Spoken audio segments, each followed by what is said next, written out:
Hi Vintage Bakers! Today I'm in the kitchen making chocolate sandwich cookies. These tender cookies are rich with dark chocolate and layered with a smooth and thick vanilla cookie icing. I love making this homemade store-bought snack for a fraction of the price, and the kids love getting involved too. Perfect for dunking in milk or make the cutest mini versions to pack in school lunches. So let's get into the kitchen. This is how I make chocolate sandwich cookies. We're going to start this recipe with the rich chocolate cookie dough. In a large bowl, cream 2 cups of softened butter until smooth and light. Add 2 cups of white sugar and cream this along with the butter. Make sure to scrape the sides and bottom of the bowl down as you go. This will ensure that everything gets mixed in evenly.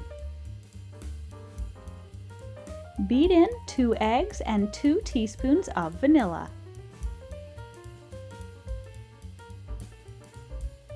Now I'm going to sift together the flour, cocoa, baking powder, and salt.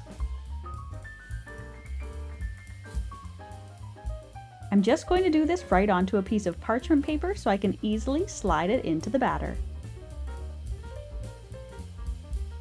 Mix the dry mixture into the batter, starting on a low speed so the dry mixture doesn't turn into a cookie cloud in your kitchen.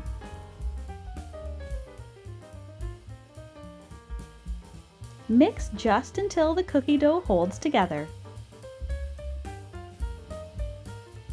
I'm going to grab 2 or 3 pieces of plastic wrap. Form the dough into as many discs and wrap each completely.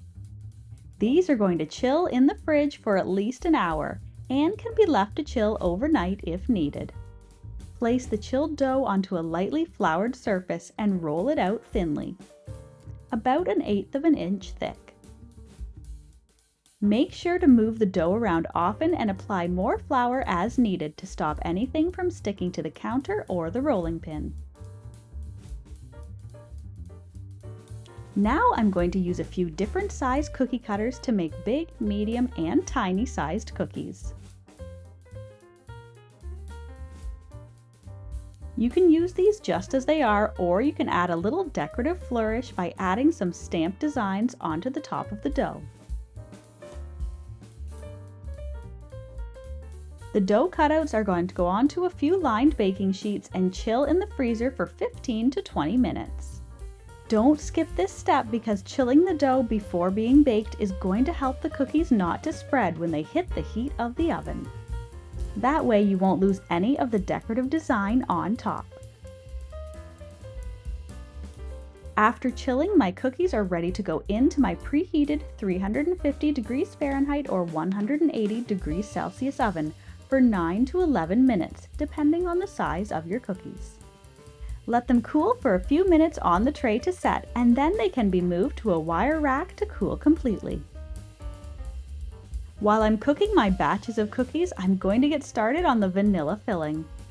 To make this filling extra delicious and taste just like store-bought cookies, I'm going to make a simple buttercream but add a secret ingredient: boxed pudding mix. To a large bowl, beat 1/2 cup of softened butter until smooth. Add in 3 cups of icing sugar and the vanilla pudding mix. Mix on low until the powder is incorporated. Add in the cream, vanilla, and salt. Beat this mixture together for a few minutes until smooth, light, and creamy. Make sure to scrape down the sides and bottom of the bowl so the icing gets mixed evenly. I like to put my icing in a piping bag just to make it quick and easy to get uniform filling inside of each cookie. But you can just as easily use a sandwich bag with a small hole cut in the tip. And that is it. These little guys are ready to eat. Make sure to grab a glass of milk and a big stack of cookies because these little guys are deliciously addicting.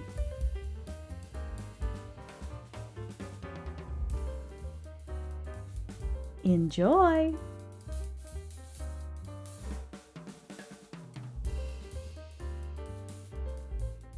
If you're a fan of deliciously simple vintage recipes and old-fashioned skills, then you'll want to check out this next video.